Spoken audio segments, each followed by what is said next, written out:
Hi friends, வணக்கம் and welcome to Thanu Tamil channel. நம்ம இன்றைக்கி இந்த வீடியோவில் கிராம பகுதிகளெல்லாம், காட்டுப்பகுதிகளெல்லாம், மலைப்பகுதிகளெல்லாம் கிடைக்கக்கூடிய இயற்கையாகவே ஒரு விளைந்து இருக்கக்கூடிய ஒரு அருமையான டேஸ்டான ஆரோக்கியமான ஒரு தனித்தன்மை வாய்ந்த ஒரு பழத்தை பற்றி பார்க்க போகிறோம். இது ஏன் தனித்தன்மை வாய்ந்த பழம் அப்படின்னு சொல்கிறேன்னு பார்த்திங்கன்னா, இந்த பழத்தை பார்த்தாலே உங்களுக்கே தெரியும். இந்த மாதிரி பழம் நீங்கள் எங்கேயாவது பார்த்துருக்குறீங்களா? இந்த பழத்தோட கலர் பாருங்கள் எவ்வளோ அழகாக இருக்குது. கொத்து கொத்தா செடி ஃபுல்லாக எவ்வளோ அழகாக காய்ச்சிருக்குன்னு பாருங்கள். இந்த பழத்தை பார்த்தாலே நமக்கு என்னடா இந்த பழம் இவ்வளோ அழகாக இருக்கே, பறித்து சாப்பிட்ணுமேன்னு நமக்கு தோணும். இந்த பழத்தை பற்றி தெரியாதவங்களுக்கு கூட இந்த மாதிரி தோணும். ஐயோ சூப்பராக இருக்குது இந்த பழம், என்ன பழமாக இருக்குது இது, நம்ம பறித்து சாப்பிட்டு பார்க்கலாமே அப்படிங்கிற ஒரு உணர்வு உங்களுக்கு வரும். இது ஒரு குத்து செடி தான் பாருங்கள். இந்த செடி ஃபுல்லாமே இந்த காய் பாருங்கள் எவ்வளோ அழகாக எல்லோ கலரில் நிறைஞ்சிருக்குன்னு பாருங்கள்.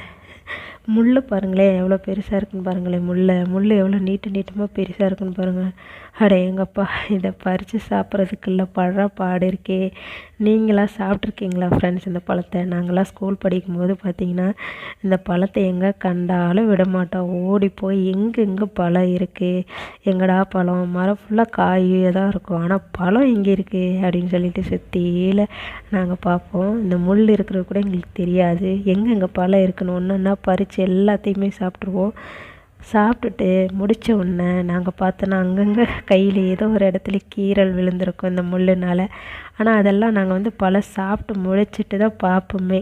ஆனால் இங்கே கீறி இருக்கு பாரு, இங்கே கீறி இருக்கு பாரு அப்படின்னு சொல்லிட்டு நாங்கள் அதை பார்த்து அப்புறம் சிரிப்போம். அந்தளவுக்கு நாங்கள் இந்த பழத்தை கண்டா விடுறதே இல்லை. அவ்வளோ டேஸ்ட்டாக இருக்கும், செம்ம சூப்பராக இருக்குங்க இந்த பழம். அந்த பழத்தை அந்த பழத்தை பார்த்திங்கன்னா டார்க் ப்ரௌன் கலரில், இந்த எல்லோ நல்லா பழுத்துருச்சுன்னா எப்படி இருக்குன்னு நினச்சி பாருங்கள். இந்த எல்லோ கலரு டார்க் ப்ரௌன் கலரில் ஆறிடும் அந்த பழம். அந்த பழத்தை சாப்பிடும்போது தான் செம்ம டேஸ்ட்டாக இருக்கும். ஆனால் இந்த எல்லோ கலரில் இருக்குது பார்த்திங்களா, இந்த எல்லோ கலரில் இந்த காய் சாப்பிட்டிங்கன்னா இந்த பேரோட தன்மைக்கு ஏற்ற மாதிரியே காரக்காய்ன்னு சொல்கிறோம் இல்லையா, காரம்பழம் சொல்கிறோம் இல்லையா, அந்த காரக்காய்க்கு ஏற்ற மாதிரியே கொஞ்சம் காரத்தன்மை அடிக்கக்கூடியது. கொஞ்சம் கரக்கரன்னு ஒரு தொண்டையில் கரக்கரன்னு இருக்கும் நமக்கு இந்த பழத்தை சாப்பிட்டா. ஆனால் தொண்டை வலிக்கு இதுக்கெல்லாம் நல்லது அப்படின்னு சொல்கிறாங்க. வயிற்றுப்போக்குக்கெல்லாம் இதோட காரத்தன்மை நல்லது அப்படின்னு சொல்கிறாங்க. அதனால தான் இதுக்கு காரக்காயின்னு அப்படின்னு சொல்கிறாங்கன்னு நினைக்கிறேன் நான். அதனாலே இந்த காரத்தன்மையுடைய இந்த காரக்காய் நம்ம சாப்பிடும்போது வயிற்றுப்போக்கு சரியாகும். அந்த வயிற்றுப்போக்கு இருக்கிறவங்களாம் இந்த காரக்காயை இந்த அரைப்பழமாக இருக்கக்கூடிய எல்லோ கலரில் இருக்கக்கூடிய இந்த பழத்தை சாப்பிட்டாலே நல்லது. கொஞ்சம் சாப்பிட்றதுக்கு கொஞ்சம் கரக்கரான காரத்தன்மையாக இருக்கும். ஆனால் பழம் செம்ம டேஸ்ட்டாக இருக்குங்க. இந்த காயை வயிற்றுப்போக்கு இருக்கிறவங்க எடுத்து சாப்பிடுங்க, அந்த வயிற்றுப்போக்கு நிற்கும். அப்புறம் பார்த்திங்கன்னா இந்த ஒற்றை தலைவலி இருக்குது இல்லைங்களா, இந்த ஒற்றை தலைவலி இருக்கிறவங்களுக்கு இது ரொம்ப நல்லது அப்படின்னு சொல்கிறாங்க. தலைவலி இருக்கிறவங்க, ஒற்றை தலைவலி இருக்கிறவங்களாம் இந்த பழத்தை சாப்பிடும்போது நல்லது அப்படின்னு சொல்கிறாங்க. அதையும் சாப்பிட்டு பாருங்கள். அப்புறம் பார்த்திங்கன்னா உடல் சூடு கூட இது தணிக்கும் அப்படின்னு சொல்கிறாங்க. உடல் சூட்டுக்கு நல்லது அப்படின்னு சொல்கிறாங்க. நரம்பு தளர்ச்சிக்கு கூட இது ரொம்ப நல்லதுன்னு சொல்கிறாங்க. நரம்பு தளர்ச்சி இருக்கிறவங்க இந்த பழத்தை நீங்கள் கிடச்சிதுன்னா நிறைய எடுத்துக்கோங்க, நல்லா சாப்பிடுங்க.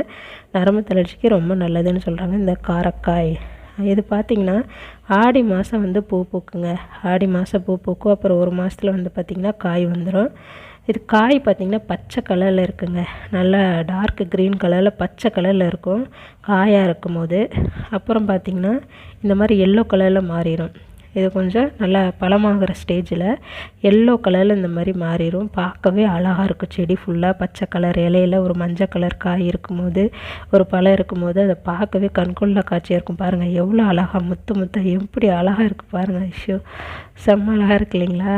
அதோட முள், அதோட இலை, அதுக்கு உள்ளே இருக்கக்கூடிய கொத்து கொத்தாக காயாக இருக்கக்கூடிய இந்த பழத்தை பார்க்கும்போதே நமக்கு பறித்து சாப்பிட்ணுன்னு தோணும். அவ்வளோ அழகாக இருக்கும் இந்த காய். இயற்கையாகவே நம்ம காட்டில் விளையக்கூடிய, கிராமங்களில் இருக்கக்கூடிய இயற்கையாக கிடைக்கக்கூடிய இந்த பழத்தை நம்ம சாப்பிட்றது எவ்வளோ நல்லது பார்த்திங்களா. அவ்வளோ டேஸ்ட்டாக இருக்கும். இந்த பழம் பார்த்திங்கன்னா டார்க் ப்ரௌன் கலரில் இருக்கும். நல்லா பழுத்துருச்சுன்னா பார்த்திங்கன்னா டார்க் ப்ரௌன் கலரில் இருக்கும். அந்த பழத்தை சாப்பிடும்போது தான் உங்களுக்கு டேஸ்ட்டு செம்மையாக இருக்குங்க. இது எங்கெங்கே கிடைக்குதோ உங்களுக்கு நீங்கள் போகிற வழியில் எங்கேயாவது நீங்கள் இதை பார்க்க முடிஞ்சதுன்னா இதை யோசிக்காமல் இதோட பழத்தை நீங்கள் பறித்து சாப்பிடுங்க. ரொம்ப ஹெல்த்திங்க. இதை நீங்கள் பறித்து சாப்பிட்டு பாருங்கள். அந்த டேஸ்ட்டு நீங்கள் திரும்ப சாப்பிட்ணுன்னு சொல்லணும். எங்கே பார்த்தாலும் சாப்பிடுவீங்க. காய் பார்த்திங்களா எப்படி முத்து அழகாக அந்த முள்ளுக்குள்ளே, அந்த இலைக்குள்ளே எவ்வளோ இருக்குது பாருங்கள். இது ஒரு குத்துச்செடி தாங்க. குத்துச்செடி மாதிரி தான், புதர் மாதிரி தான் இருக்கும். ஆனால் காய் பார்த்திங்கன்னா நிறைய காய்க்கும். ஒரு செடியிலே பார்த்திங்களா எவ்வளோ காய் இருக்குதுன்னு பார்த்திங்களா. கொத்து கொத்தாக இருக்குது பார்த்தீங்களா, சூப்பராக இருக்கு இல்லையா? இந்த பழம் எங்கே கிடைச்சாலும் விடாதீங்க.